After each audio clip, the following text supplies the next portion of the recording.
Hello, welcome back to the channel. Today I'm going to make some dough balls. Sort of thing you get when you go into any pizza restaurant. You get a nice little dough ball, you break it open, it's usually got garlic and cheese in it, and you can add things like chili. It's a very simple thing to make, and more important these days, it's very cheap. You can just make them, have them around and snack on them when you're watching the television. So stick around and I'll show you how to make them. Right, you've seen me make bread dough before on the channel. I'll just go over it again. What you do is you get some room temperature water, some yeast and some sugar, and then you mix them together, wait for them to activate, and then go to the next stage. While the yeast is activating for the bread, we're going to make the garlic butter. Get yourself a garlic press and crush up some garlic. If you haven't got one, then get your knife skills at work and chop up the stuff nice and fine. Right, after we've cut the garlic up, what we're going to do is put it into a small processor with some butter and a few other ingredients. We'll put some parsley in there and we'll put some Tabasco sauce in there, and we'll blend all that together, and then after it's blended we then let it go cold, and we then put it in our dough balls a little bit later on. In goes your butter. To make things go a little bit further, include some oil. You can use vegetable oil, olive oil, whatever you can afford. Now we go in with the crushed garlic, and it's a bit too coarse to serve, so that's why we chop it up. Put in some parsley. You can use fresh parsley if you can.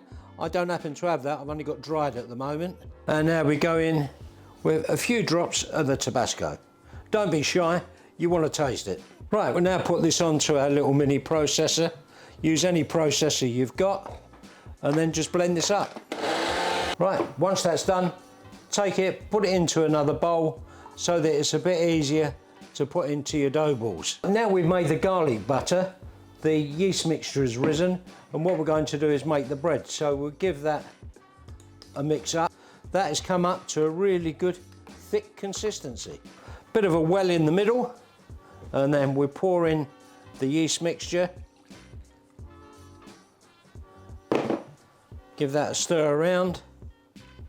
Once that's stirred in a little bit, what we do is add in our olive oil. Last of all, we'll put in the salt. You put the salt in last because you don't want it to react with the yeast. Put salt and yeast together and it kills it. Okay, I'm going to change to a scraper, a bit easier to do. And what you do is you mix this until it comes together. You'll see there that it's all starting to get less floury and more like a consistent dough. We now turn this out onto the worktop. Don't want to use too much flour, don't want to put any additional flour on here, because the more flour you put in, the tougher it will get.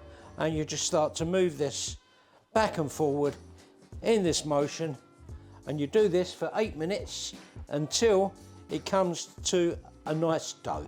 Here we are, this is come together very nicely now. Just move it about with a scraper because it's a little bit sticky. Now what I do is just going to add a little bit of flour, not much. If you put too much in, then what you're going to do is toughen it up. You increase the glutens too much. So I just want to get it like that, and I'm going to fold it over into a star shape like that a few times. Turn it over. There we are, and then I'm going to add this into the bowl that we mixed it up before. Now what I'll do is I'll put in a little bit of oil in the bowl, not too much, just so that when your dough is in there, it doesn't stick while it's rising. So we've got that in there, and you can see it's slipping about. Not too much work on it, leave it alone. Now we cover it up, and then we'll come back to it in 1 hour, and our dough should be really risen. See you in a while. There we are, that's what it looks like after it's been brewed for an hour. Now we go on to the next process. What we're going to do now is take this out and put it onto the surface. I'm just going to put a little bit of flour on here, just so that it avoids it sticking. Once again, not too much, because you don't want to add too much gluten to the flour. So just scrape that out and tip it out onto the surface. Okay, what I'll do now is I'll divide these into small balls, and we'll weigh them up, and each one wants to be roughly about 40 to 45 grams. I don't know what that looks like, so I'll cut them up and just have a guess. There we are, that's 48. So we'll try to get them all about that kind of size. And then before we actually put them in the tray, what we're going to do is do a little bit of kneading on them. All we do is we just move them over and fold them together in a little star shape, and then just roll them around. And then when that's done, we will then place them into the tray.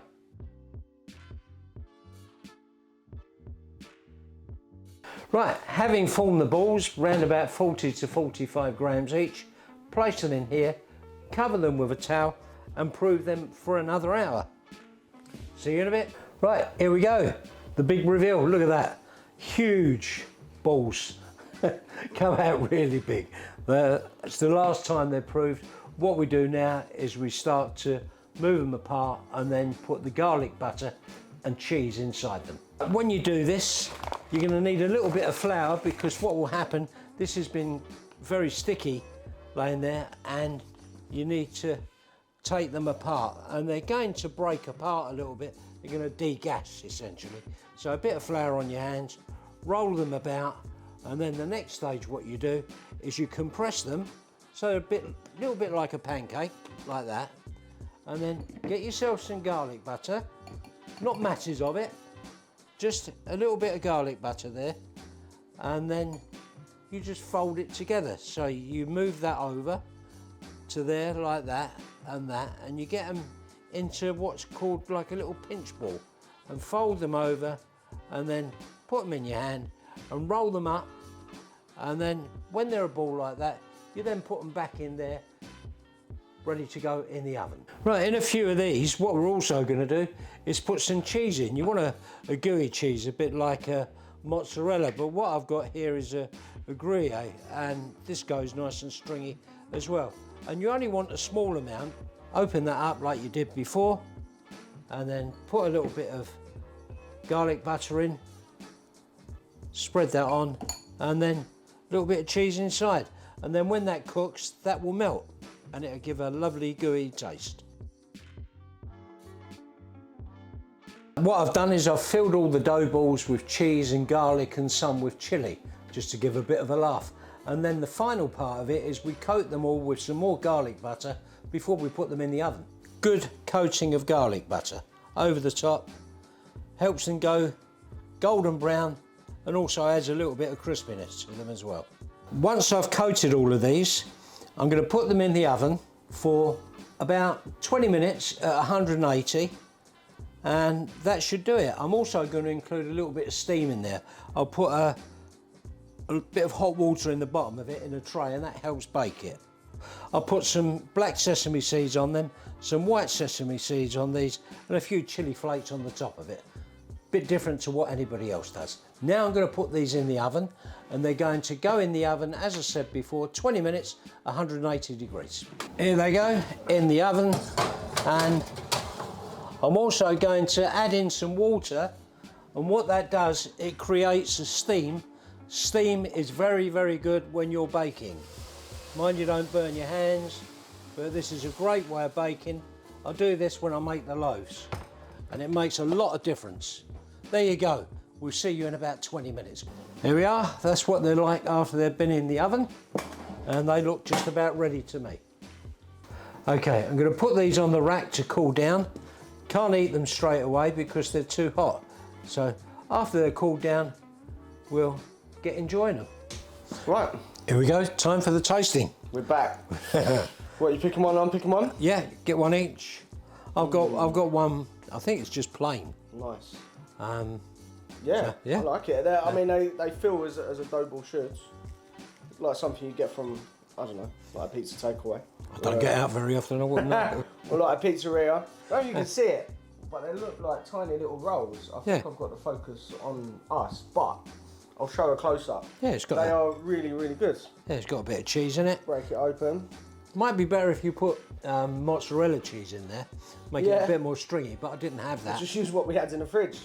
And also, what you can do is you can dip these in things. So you could dip these in some mayonnaise or some Thai chili sauce, tomato sauce, brown sauce, whatever you like, have them with some pickle. It's a nice little thing just to have around because they're going to last for a few days, even if you put them in some kind of plastic container, and you can just sit there and eat them while you're watching the telly. Alternative to crisps, and it's a lot cheaper making these, going out and buying crisps. Yeah, I'm going to taste it now. I really like that. I really, really like that. It's got a little bit more of a crust than a normal dough ball that you buy from a pizzeria, but I like it. It's like a cheese and garlic pack. I got a chilli one. It's like a little, nice. little roll. Yeah.